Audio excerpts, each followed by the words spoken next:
Hey guys, it's Jason over at Kaiser Willys Auto Supply, and today we're going to be discussing the rear main seal on this L134.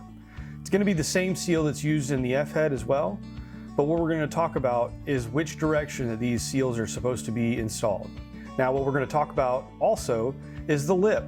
You'll notice right here, this is what we're going to designate the lip of the seal. That lip will go away from the engine. So not towards the block, but away from the block. So what we're going to do here is we're going to go ahead and locate that lip.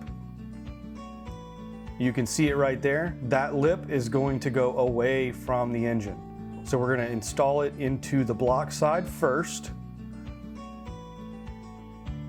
Get it nice and pressed in there.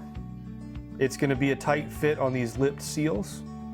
Once you've got it seated properly, we're going to put a little bit of lube on the seal itself. We've already lubricated the crankshaft. Now we're going to take our rear cap, and again, making note where that lip is going to go. That lip is going to go away from the engine. You can see it here. The lip is sitting on that outside portion. We're then going to take our rear cap. We're going to slide it into place. Then we're going to go ahead and run these bolts in, and then we'll install the two vertical stick portion that goes into the slots in between the cap and the block. And once you tighten these guys down, you'll have your rear main seal installed.